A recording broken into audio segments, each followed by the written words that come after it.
بسم اللہ الرحمن الرحیم. جتنی بھی چیزیں ہم دیکھتے ہیں دنیا میں، ان میں سے کوئی چیز بھی خود نہیں بنی ہوتی، ان کو کسی نہ کسی نے بنایا ہے. کچھ چیزیں ایسی ہیں کہ جن کو انسانوں نے بنایا، جیسے کرسی جس پہ میں بیٹھی ہوں، کسی چیز کو کسی مستری نے بنایا جیسے عمارت ہے. اسی طرح آسمان اور زمین کو بھی کسی نے بنایا، خود نہیں بنا، اور وہ اللہ سبحانہ وتعالیٰ کی ذات ہے. ہم سب کا ایمان ہے اس پر.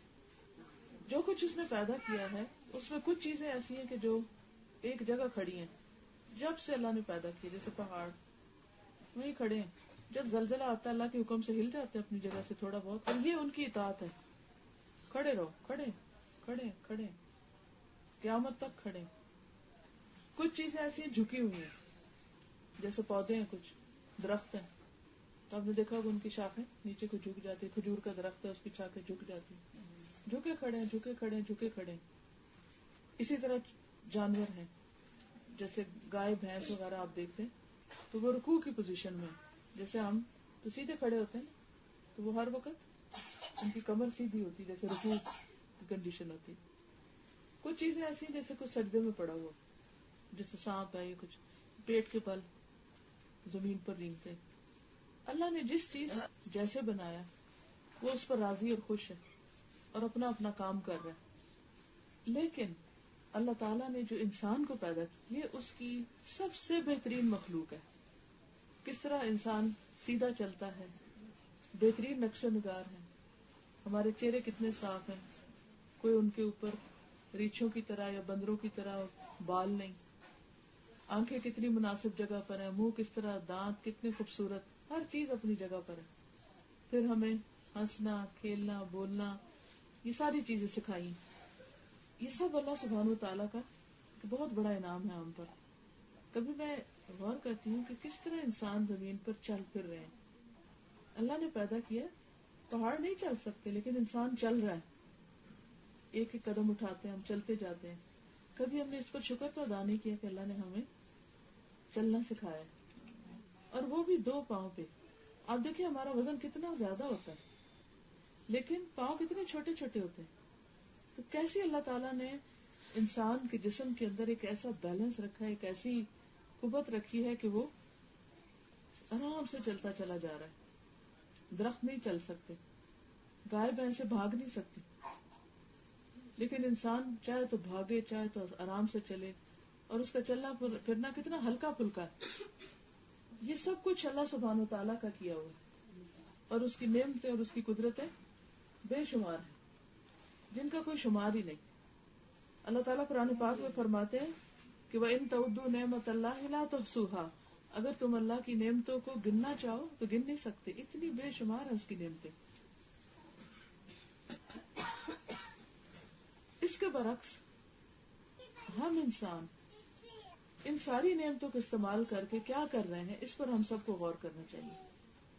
پہاڑ تو اللہ کی فرما برداری کر رہے ہیں، درخت بھی اللہ کی مرضی کے مطابق کام کر رہے ہیں، ہمارا جسم بھی اللہ کی مرضی کے مطابق کام کر رہا ہے. لیکن ہم کیا کر رہے ہیں؟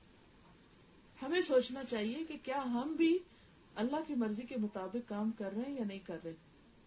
ہم اس کی عبادت کرتے ہیں یا نہیں، ہم اس کو یاد کرتے ہیں، اس کی تسبیح کرتے ہیں یا نہیں. اس نے سب سے زیادہ نعمتیں ہمیں دی، سب سے زیادہ سہولتیں ہمیں دی، ہر چیز ہمارے لیے بنائی. ایک زبان ہی کو آپ دیکھیں کتنے ذائقے ہم چکھتے ہیں، آنکھ کو دیکھیں کتنے رنگ دیکھتی. اگر ہم ساری زندگی بھی سجدے میں پڑے رہے نا تو شکر نہیں ادا ہو سکتا. پہلے زمانے کے جو لوگ ہوتے تھے ان کی عمریں کافی زیادہ ہوتی تھی. تو ایک شخص تھا جس کی عمر 1000 سال سے زیادہ تھی، اور اس نے ساری عمر صرف عبادت کی، نماز، روزہ اور تسبیح اور ہر وقت اللہ کا ذکر. جب اس کی موت کا وقت آیا تو اللہ تعالیٰ نے رحمت کے فرشتے بھیجے کہ تم ان کی جان لے لو اور اس کو جنت میں داخل کر دو. تو جب وہ جان لینے کے لیے آیا تو یہ بھی آپ نے پڑھا ہوگا، یہ سنا ہوگا کہ پہلا فرشتہ نا چھپ کے نہیں آتے تھے، سامنے آتے تھے. جیسے موسیٰ علیہ السلام کی جان لینے کے لیے جو فرشتہ آیا تو وہ ایک طرح سے انسان کی شکل میں تھا، تو وہ تھوڑا ناراض ہوئے کہ تم ابھی کیوں میری جان لینے آئے. تو بہرحال اس کی جب جان لینے کے لیے فرشتہ آیا تو اس نے کہا کہ اللہ نے تمہیں جنت میں داخل ہونے کا حکم دیا نا, اور یہ اس کی رحمت ہے, تو تم اس کی رحمت کی وجہ سے جنت میں داخل ہوگی. تو اس نے کہا کہ نہیں, میں نے تو اتنی زیادہ عبادت کی ہے, جاؤ اور اللہ تعالیٰ سے کہو کہ مجھے میری عبادت کی وجہ سے جنت میں داخل کرے. ان کا نہیں, عبادت کی وجہ سے کوئی نہیں جنت میں جا سکتا, یہ اللہ کی رحمت سے جاتے ہیں. اس نے کہا نہیں پھر بھی, تو اللہ تعالیٰ نے کہا اچھا ایسا کرو, اس کی ساری عبادت کو ترازو کے ایک پلڑے میں رکھو اور ایک نعمت ایک پلڑے میں رکھو. انہوں نے صرف جو آنکھ کی نعمت ہے نا, آنکھ کی, اس کو دوسرے پلڑے میں رکھا, اور وہ پلڑا جھک گیا اور عبادت وہ اوپر چلی گئی. 1000 سال بھی اگر کوئی عبادت کرے نا تو اللہ کا حق ادا نہیں کر سکتا. اس سے کیا سبق سیکھنے کو ملتا ہے؟ اس سے سبق یہ ملتا ہے کہ ہم سب کو نمبر 1 اللہ تعالیٰ کا ہمیشہ شکر گزار رہنا چاہیے. جتنی بھی نعمتیں ملی ہیں ان پہ شکر کرتے رہیں. دوسری بات یہ ہے کہ کبھی اپنی کسی عبادت پر ہم فخر نہ کریں, نہ اس کی وجہ سے کبھی تکبر میں مبتلا ہوں کہ ہم نے بڑا کمال کر لیا. تیسرا یہ کہ ہو سکتا ہے کوئی کہے کہ جب عبادت کی وجہ سے جنت نہیں ملنی تو عبادت کی کیا ضرورت ہے. یہ نہیں اس کا مطلب. عبادت انسان اپنے رب کی محبت میں کرتا ہے اور شوق میں کرتا ہے کہ جس نے مجھے اتنا کچھ دیا میں اس کا شکر ادا کروں.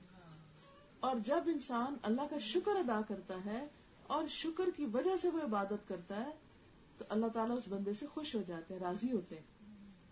جب اللہ تعالیٰ بندے سے راضی ہوتے ہیں, اللہ کو بندے پہ پیار آتا ہے, تو اس کی وجہ سے پھر وہ اس کو اپنی جنت میں داخل کرتا ہے.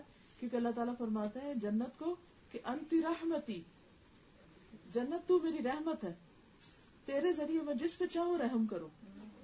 وہ جو آتا ہے نا کہ اللہ تعالیٰ نے 99 رحمتیں جو ہے وہ آخرت کے لیے رکھی ہیں, تو اس میں بھی یہی ہے کہ وہ جنت کی شکل میں ہمارے سامنے آئے گی. دنیا تو جنت کا ایک حصہ بھی نہیں ہے. جو کچھ دنیا میں آپ دیکھتے ہیں نا, مزے کی چیزیں, کھانے کی, پینے کی اور بہت سے انجوائمنٹ کی چیزیں, یہ تو وہاں کے مقابلے میں ایک حصہ بھی نہیں ہے. تو ہم سب کے لیے لازم ہے کہ ہم اللہ تعالیٰ کا شکر ادا کرتے رہیں. لیکن شکر کیسے کریں؟ ایک تو یہ ہے کہ ہر حال میں اللہ کی رضا پہ راضی رہیں. کوئی چیز ہماری مرضی کے مطابق ہو تب بھی راضی ہو, اور جب کوئی چیز مرضی کے خلاف ہو تب بھی راضی ہو, کیونکہ اللہ تعالیٰ اپنے بندوں پہ ظلم نہیں کرتا. بہت ساری چیزیں ہماری مرضی کے خلاف ہوتی ہیں, ہمیں اس کی حکمت سمجھ نہیں آتی تو ہم شکوے کرنے لگتے ہیں, اللہ تعالیٰ سے ناراض ہونے لگتے ہیں. حالانکہ پھر بھی حالات تو کوئی نہیں بدلتے ناراض ہو کے بھی, چیزیں تو ادھر ہی رہتی ہیں, جو ہونا ہوتا وہ ہو جاتا ہے. کوئی فوت ہو جائے اور اگر ہم اللہ سے ناراض ہوں, بگڑے, تو کیا بنے گا؟ کچھ بھی نہیں. کیا مردہ زندہ ہو جائے گا ہمارے رونے پیٹنے سے؟ کوئی نہیں زندہ ہوتا, وہ اللہ کا فیصلہ ہے. لیکن جو بندہ راضی ہوتا ہے اللہ اس سے راضی ہو جاتا ہے کہ اس بندے نے میرا فیصلہ مان لیا, یہ میری مرضی کے مطابق چلتا ہے. اور اللہ کو ہم سے چاہیے بھی یہی, کیونکہ ساری کائنات اللہ کی مرضی کے مطابق چل رہی ہے. اللہ تعالیٰ چاہتا ہے کہ وہ بندہ جس کو میں نے اختیار دیا ہے کہ چاہے تو مانے چاہے تو نہ مانے, جب وہ اپنی خوشی سے مانے گا تو یہ اللہ تعالیٰ کو بے حد پسند آتا ہے. تو سب سے پہلی بات یہ کہ انسان ہر حال میں راضی رہے. اس کے 2 فائدے, ایک اللہ راضی, اور دوسرا یہ کہ اپنے دل کے اندر ایک اطمینان پیدا ہو جاتا ہے, ایک خوشی آ جاتی ہے, اور انسان اندھیرے میں بھی روشنی دیکھنے لگتا ہے. دوسری چیز یہ ہے کہ انسان زبان سے بھی اللہ کا شکر ادا کرے, اور اس کی بہترین شکل کیا ہے؟ تسبیح.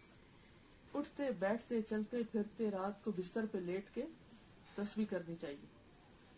تو اللہ کا ذکر جو ہے, یہ اللہ تعالیٰ کو یاد کرنا جو ہے, یہ اللہ تعالیٰ کا شکر ادا کرنے کا بہت بڑا طریقہ ہے. ہم دن کا بہت سارا حصہ صرف پریشانیوں میں, سوچوں میں, ادھر ادھر گزار دیتے ہیں. لیکن بات یہ ہے کہ اگر انسان کے پاس ذکر ہوتا ہے نا, تو وہ کتنی بھی دیر ہو وہ آرام سے اللہ کو یاد کرتا رہتا, اور اس کا وقت بے چینی میں نہیں ہوتا. ہم آ رہے تھے نا تو راستے میں پھاٹک بند ہو گیا, پہلے ہی دیر ہو رہی تھی تو ادھر سے پھاٹک بند. اب ایک تو یہ تھا کہ ہم اور پریشان ہوتے, تو اس سے کوئی پھاٹک کھل جانا تھا. آرام سے ہم اللہ کا ذکر کرتے رہے اور اپنے ٹائم پہ پھاٹک کھل گیا. پھر ہم ایک اور سڑک پہ پڑ گئے, پھر ادھر سے واپس آنا پڑا. اندھیرے میں بندہ بھول بھی جاتا ہے, پھر تھوڑی پریشانی لگتی ہے, لیکن انسان سوچتا کوئی نہیں, یہ اللہ نے یہاں بھی کچھ دکھانا تھا اس لیے سڑک پہ لایا. ایسے نہیں کوئی بھولتا, کوئی وجہ ہوتی ہے بھولنے کی بھی. تو ایک تو ہر حال میں جب بندہ راضی ہوتا ہے نا تو زندگی مشکل نہیں ہوتی, آسانی ہو جاتی. دوسری بات یہ کہ جب آپ کو انتظار کرنا پڑے تو آپ فوراً اللہ کا ذکر شروع کر دیں. اس کا فائدہ کیا ہے؟ اب یہ جو آپ کو کارڈ دیا نا, یہ ایسے نہیں دیا کہ آپ لے جائیں گھر میں ادھر ادھر پھینک دیں.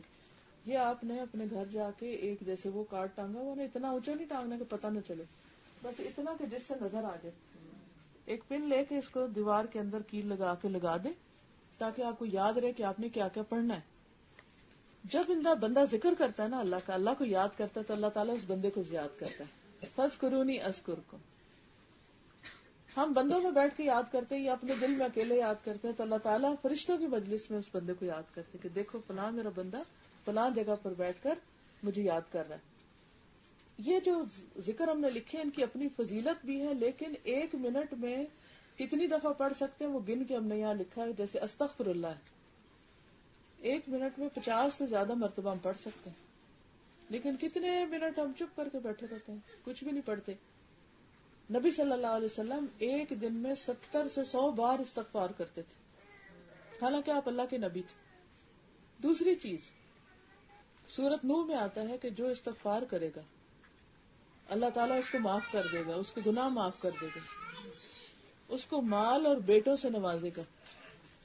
ہر بندے کو ان 2 چیزوں کا بڑا شوق ہوتا ہے. پھر یہ کہ تمہارے لیے نہریں جاری کر دے گا، باغ اگائے گا. اب ہم دیکھتے ہیں نہریں سوکھی پڑی ہیں، پانی کوئی نہیں، کبھی اتنا زیادہ آتا ہے کہ ہر چیز تباہ ہو جاتی. تو یہ انسانوں کے گناہوں کا نتیجہ بھی ہوتا ہے، تو اس کے لیے استغفار کی ضرورت ہوتی ہے.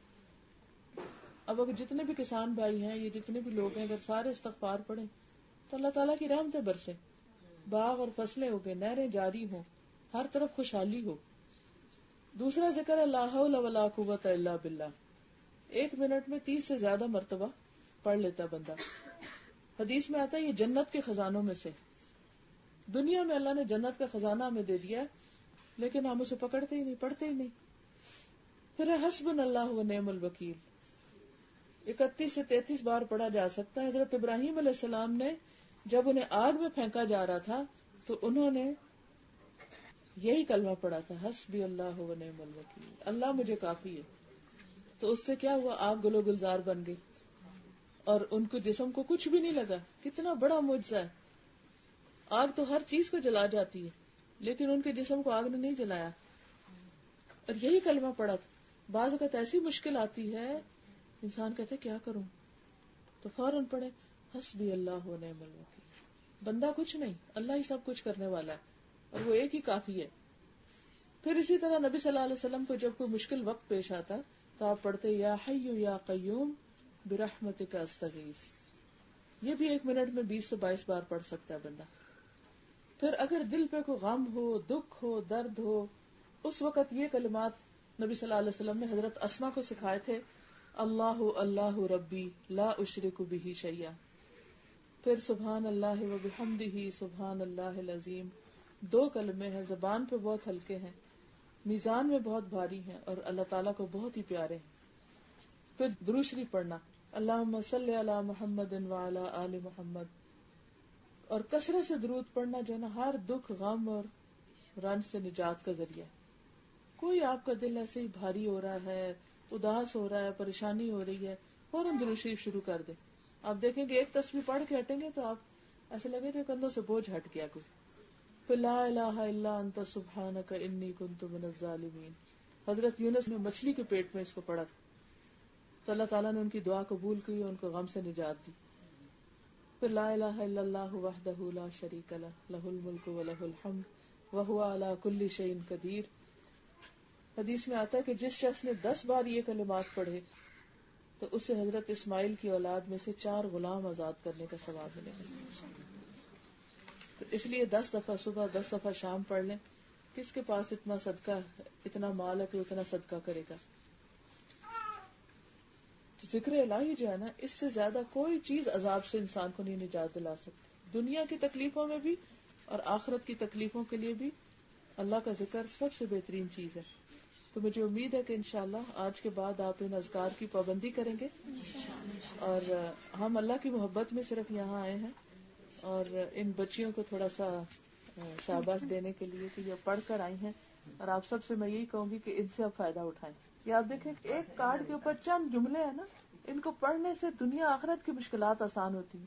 لیکن یہ علم ہو تو بندہ یہ پڑھے نا، کوئی یاد کرانے والا ہو تو پڑھے. تو یہ یاد کرانے والیاں آ گئی ہیں، اور اب آپ سب نے کچھ نہ کچھ پڑھنا ضرور ہے. اور اپنے وقت کا کچھ حصہ ضرور نکالنا ہے تاکہ آپ اپنے آخرت کی بہترین تیاری کر سکے. اور جانا ہم نے اللہ کی رحمت سے جنت میں، لیکن رحمت کمانے کا طریقہ کیا ہے؟ اللہ کو یاد کرنا، اللہ کا شکر ادا کرنا، اس کا ذکر کرنا اور اس کی رضا پہ راضی رہنا. اللہ تعالی ہمیں عمل کی توفیق عطا فرمائے. وآخر دعوانا ان الحمد للہ رب العالمین. سبحانک اللہم وبحمدک، نشہد ان لا الہ الا انت، نستغفرک ونتوب الیک.